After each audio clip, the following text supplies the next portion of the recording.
ತುಪ್ಪು ಆಯಿತು. ಅದರ ಆಯುಷ್ಯು 100 ವರ್ಷ ಆಯಿತು. ಹಾಲಿನ ಆಯುಸ್ಸು 12 ಗಂಟೆ ಆದರೂ ಸಂಸ್ಕಾರ ಬಲದಿಂದ 100 ವರ್ಷದವರೆಗೂ ಹೋಯಿತು. ಹಾಗೆ ಮನುಷ್ಯ ಬೆಳೀತೀರ, ಹುಟ್ಟುತ್ತೀರ, ಬದುಕ್ತೀರ ಈ ಗಿಡಮೂಲಿಕೆಗಳ ಸಂಘದಿಂದ, ಈ ಗಿಡಮೂಲಿಕೆಗಳ ಉಪಯೋಗದಿಂದ, ಗಿಡಮೂಲಿಕೆಗಳನ್ನು ತಾನು ಸೇವಿಸೋದ್ರಿಂದ. ಸೇವಿದ್ರೆ ಅಲ್ಲ, ಆ ಗಾಳಿ ತಗೊಳ್ಳೋದು. ನಮ್ಮಲ್ಲಿ ಹೇಳ್ತಾರೆ ವಾಕಿಂಗ್ ಹೋಗ್ತೀವಿ ತಂಗಾಳಿ ಅಂತ, ಅಲ್ಲಿ ಗಿಡಮೂಲಿಕೆ ಬರ್ತಕ್ಕಂಥ ಗಾಳಿ. ಕೆಲವು ವೃಕ್ಷಗಳು ಇಂಗಾಲ ಡೈಆಕ್ಸೈಡನ್ನು ತಗೊಳ್ತವೆ, ಆಕ್ಸಿಜನ್ನನ್ನು ಕೊಡ್ತವೆ, ಆಕ್ಸಿಜನ್ನ ಬಿಡ್ತವೆ. ಎಷ್ಟೊಂದು ಉಪಾಯಕಾರಿ ಮನುಷ್ಯನಿಗೆ ಗಿಡಗಳು, ಮರಗಳು, ವೃಕ್ಷಗಳು. ನಾವು ಬಿಡುವಂಥ ಇಂಗಾಲ ಡೈಆಕ್ಸೈಡನ್ನು ಗಿಡ ಮರ ತಗೊಂಡು ನಮಗೇನನ್ನು ಕೊಡ್ತವೆವೋ ಆಮ್ಲಜನಕವನ್ನು ಕೊಡ್ತವೆ. ಆಮ್ಲಜನಕವೇ ಪ್ರಾಣ.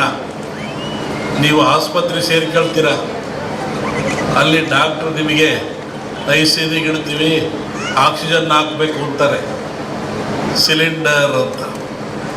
ಆಕ್ಸಿಜನ್ ಸಿಲಿಂಡರ್ ಹಾಕ್ತಾರೆ ಮುಂಚೆ. ಒಂದು ಸಿಲಿಂಡ್ರಿಗೆ ಎಷ್ಟು ಬೆಲೆ? 800 ರೂಪಾಯಿ.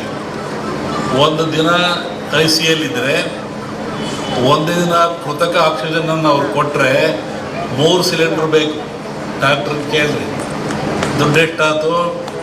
8 3 24, 2400 ರೂಪಾಯಿ ಆಯಿತು. ಒಂದು ದಿನಕ್ಕೆ ಒಬ್ಬ ಮನುಷ್ಯ ಬದುಕಲಿಕ್ಕೆ. ಇಲ್ಲಿ ದೇವರು ಫ್ರೀಯಾಗಿ ಕೊಟ್ಟದಲ್ಲ ಆಕ್ಸಿಜನನ್ನು. ದೇವ್ರಿಗೆ ಎಷ್ಟು ಕೊಡ್ತಿರೋದು ನೀವೀಗಿಲ್ಲಿ?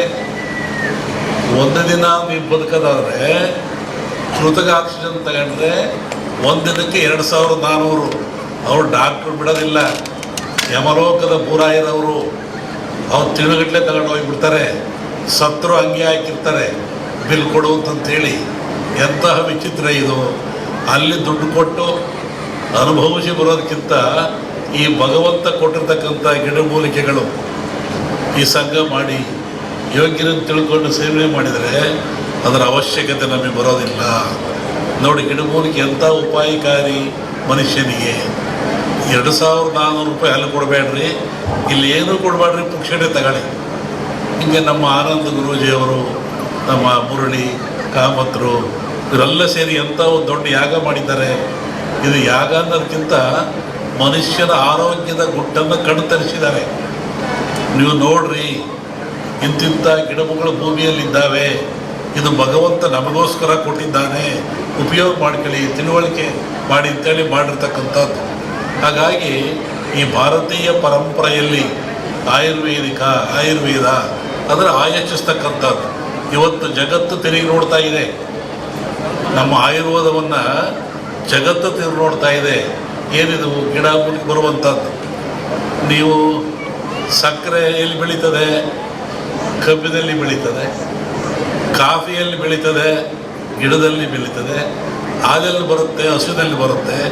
ಕಾಫಿ, ಸಕ್ಕರೆ, ಹಾಲು, ನೀರು ಹಾಕಿ ಕಾಯಿಸಿದರೆ ಏನಾಗುತ್ತೆ? ಕಾಫಿ ಆಗುತ್ತೆ, ಸ್ವಾದಿಷ್ಟ ಆಗ್ತದೆ. ಅನ್ನ ಎಲ್ಲಿ ಬರ್ತದೆ? ಭತ್ತದಲ್ಲಿ ಬರ್ತದೆ. ಮೆಣಸಿನಕಾಯಿಯಲ್ಲಿ ಬರುತ್ತೆ, ಬೇಳೆಯಲ್ಲಿ ಬರುತ್ತೆ, ತರಕಾರಿಯಲ್ಲಿ ಬರುತ್ತೆ, ಸಾಂಬಾರು ಪದದಲ್ಲಿ ಬರುತ್ತೆ. ಎಲ್ಲ ಗಿಡಮೂಲಿಕೆಯಲ್ಲೇ ಬರುವಂಥದ್ದು. ಅದನ್ನು ಉಪಯೋಗವಾಗಿ ಮನುಷ್ಯ ಸದೃಢರಾಗ್ತಾ ಇದ್ದಾನೆ. ಇದರ ಗುಟ್ಟನ್ನು ಅರ್ಥ ಮಾಡ್ಕೋಬೇಕು. ಅದರಿಂದ ಈ ಗಿಡಮೂಲಿಕೆಗಳ ಪಾತ್ರ ಭಾಳ ಪವಿತ್ರವಾದದ್ದು ಮನುಕುಲಕ್ಕೆ. ಮನುಷ್ಯನ ತುಪ್ಪು ಆಯಿತು. ಅದರ ಆಯುಷ್ಯು 100 ವರ್ಷ ಆಯಿತು. ಹಾಲಿನ ಆಯುಸ್ಸು 12 ಗಂಟೆ ಆದರೂ ಸಂಸ್ಕಾರ ಬಲದಿಂದ 100 ವರ್ಷದವರೆಗೂ ಹೋಯಿತು.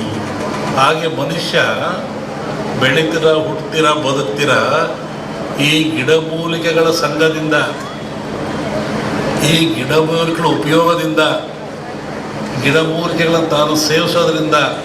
ಸೇವಿದ್ರೆ ಅಲ್ಲ, ಆ ಗಾಳಿ ತಗೊಳ್ಳೋದು.